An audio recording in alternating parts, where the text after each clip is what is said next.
Good morning, everyone. It's Weather with Sim again. I hope you guys are all having a great day so far.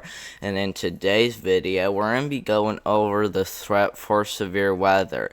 And I do want to tell you guys what caused this marginal risk to develop is that we had tornado warnings yesterday.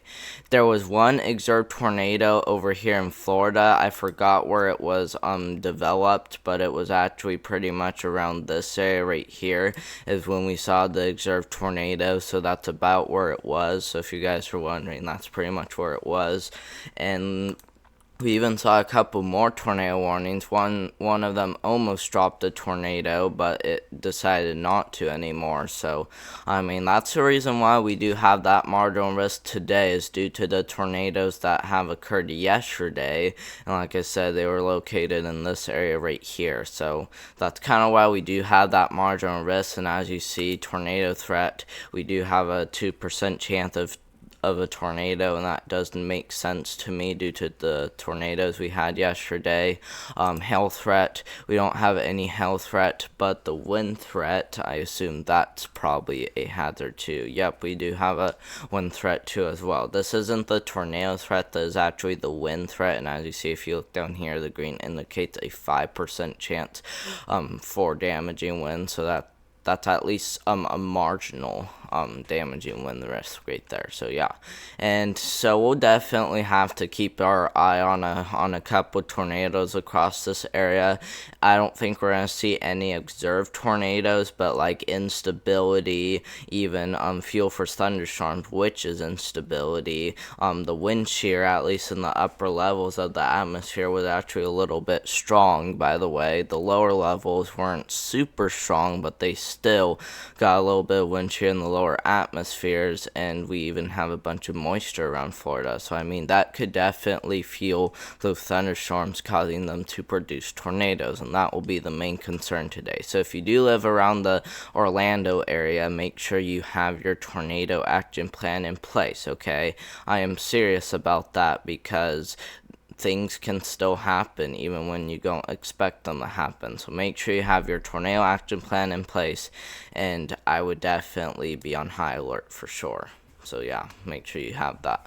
And now, if we look at the Weather Prediction Center outlook, let's actually go ahead and look at your travel impacts real quick. And it sounds like we will be seeing some travel impacts across the northern part of the United States, and that's mainly for Washington, heading into Idaho, and then back through parts of Montana. Really seeing those major impacts. Some areas extreme, like this one right here. You guys might not be able to see it, but there's actually a little extreme impact over here. And then even back to parts of New York, like around the Buffalo area, we actually do have an extreme impact across that area. And if you're wondering what the extreme impacts are, they're actually the purple ones, and I'm actually seeing like little dots of that. I'm glad they're more isolated than widespread, so then we don't have to deal with that area having a lot of extreme impacts. But even back through much of New England, really seeing those minor impacts. Some areas seeing moderate and major impacts, like the Buffalo area heading up there towards Watertown, really seeing those major impacts. And then even back to parts of Wyoming, we actually do have some moderate impacts around the Cheyenne and Laramie area. So if you do live around the Buffalo area, or if you do live in the Cascade Mountains, or if you live and pretty much anywhere in New England, make sure you take your caution serious. Just use extreme caution whenever you're driving, because this could definitely be a problem for you guys. So make sure you do that. Only if you live in New England, or even Montana, Idaho, or even Washington, I would definitely take that serious. Anywhere else, you're probably alright. We do have some isolated minor impacts, but just feel free to be outside if you live anywhere else, like even in these limited impacts. Limited impacts are less than extreme, so they're not going to be that bad. And if you're wondering where the travel impacts go to, this heads from today today into January 19th. So this is day 1 through 3, and day 1 and today. Day 3 will be for most likely Thursday. Yeah, most likely Thursday. So yeah. And now, if we look at the Climate Prediction Center outlook, I actually did want to show you guys the change that the Climate Prediction Center made yesterday.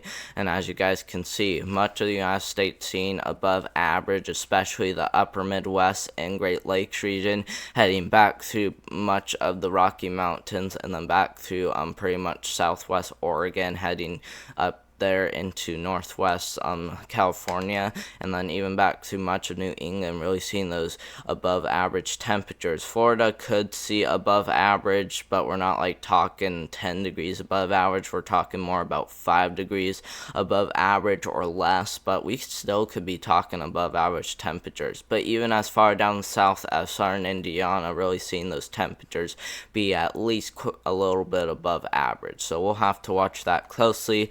And with the precipitation outlook for the 6 to 10 day outlook, as you guys can see, things have completely changed with that, where we're seeing below average for the northern part of the United States, at least this part. So that includes places like Montana, North Dakota, and South Dakota, and then even back through parts of New England. We are also seeing some of those below average temperatures, or below average precipitation rather. So we'll definitely have to watch that very closely. And then heading from Washington all the way down into Southern California, and then all the way as far east as, let's just say, South Carolina, we're at least seeing quite well above average. But that well above average actually goes all the way to Alabama, and then heads as far north as Illinois. So definitely really seeing those chances for above average precipitation ramp up for a lot of areas, even including the Salt Lake City area. I have some friends that live there, and they're definitely seeing quite a bit of snow there. And I also meant to say my cousins. We do have friends there, but we also have cousins too as well. So if you were wondering about that, that's what we have. And now, if we look at the 8 to 14 day outlook, as you guys can see, much of the eastern United States is seen above average for the 8 to 14 day outlook. Even back here into places like northern Indiana, northern Illinois, much of Wisconsin, and then back through Michigan, we're really seeing that chance for above average temperatures ramp up significantly. And then even back through the entire eastern United States, like let's say the Ohio Valley, northeast, mid-Atlantic, south and southeast, and even parts of the Midwest, really seeing those chances for above average temperatures ramp up quite a bit. And then we see the chance for above average temperatures head as far east as Colorado, and then even back through parts of the upper Rocky Mountains or the upper Pacific Northwest. We're really seeing those temperatures get kind of above average right there. And now I do want to show you guys that we actually do have some power outages. I just want to let you guys know that Oregon has 50,000 people without power. You might not be able to see Oregon because I'm only filming just a certain part of my screen, but I am letting you guys know that Oregon, the state of Oregon, is 50,000 power outages there. And then even Texas and Louisiana seeing some 13,000 people without power for Texas, and then 20,000 people without power for Louisiana. So 13,000 people without power for Texas, 20,000 people without power for Louisiana, and around 50,000 people without power in the state of Oregon. So yeah, definitely looking quite active across the United States, especially for the Northwest, because we're really seeing a lot of those power outages.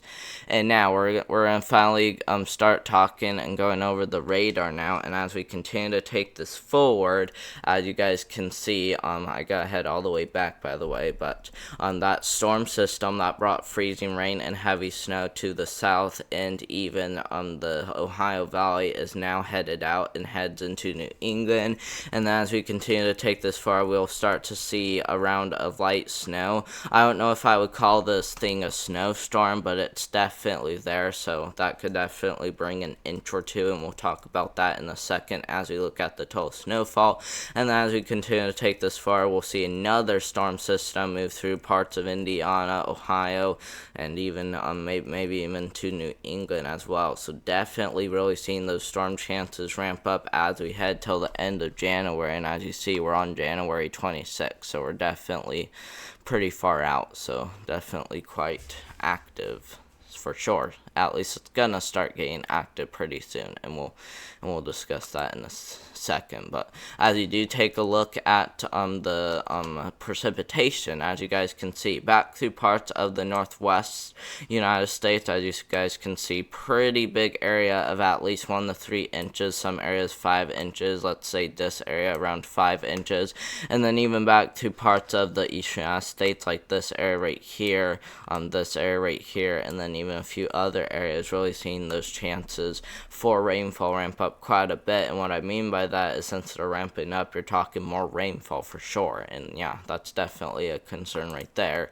And yeah, definitely looking quite active out here for sure, so make sure to keep that in mind. Southern Florida looks like it's seen around maybe 1 inch to 2 inches in some areas. Looks like some areas around 3, so more isolated totals in Florida compared to the rest of the United States.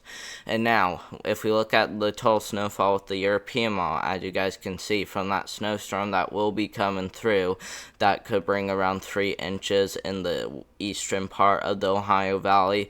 The western part of the Ohio Valley, which is western Indiana, we only expect around 1 inch to occur across that area. Any higher totals, I don't know if we're really talking about that, but like if you live pretty much anywhere in this blue, you're talking 1 to 3 inches across the entire Ohio Valley, potentially 4 inches in like the Cleveland area heading all the way down into southern Ohio. So if you live in those areas, you're talking anywhere from 1 to 3 inches for sure. So I would definitely keep an eye on that. And now if we finally start looking at our temperatures now, we're going to take this all the way back, and as we continue to take this forward, we'll start to see our temperatures continue to stay below freezing across a ton of areas. Still seeing a ton of negatives across Montana and a lot more other areas, but as we continue to take this forward, more Arctic air still starts to push in, and that will kind of just shift off to the east or even the northeast, and then all that Arctic air will finally head out. And then since all that Arctic air finally head out, we'll start to see a pretty big warm up. And just look at that, guys. Holy moly, look at that. 62 in Evansville, 63 in Nashville, 62 in northern Alabama around the Huntsville area. Look, 65 in Birmingham, 64 in Montgomery. Look, 67 in Mobile. Wow, I mean, we're really starting to see those temperatures get pretty warm, guys. That is gonna probably be record-breaking for some people. So record-breaking high temperatures across these areas. Look at that, still 62 in Evansville. So I mean, definitely looking quite active for sure. And let's head. Let's see. I'm gonna go back to where that warm front come through, about there. So this is on January 26th. Okay, so make sure to keep that in mind if you are wondering when this warm front is gonna come through. And that, again, that was on January 26th. So yeah, but thank you guys very much for watching. Hope you guys did enjoy this video. We'll continue to keep you guys updated. I won't be going live today for that marginal risk. Marginal risks don't really mean a lot of severe weather, but like I said, even though it isn't a big threat for severe weather, you definitely want to have your tornado action plan in place just in case. So make sure to do that. But thank you guys very much for watching, and I will do one tomorrow.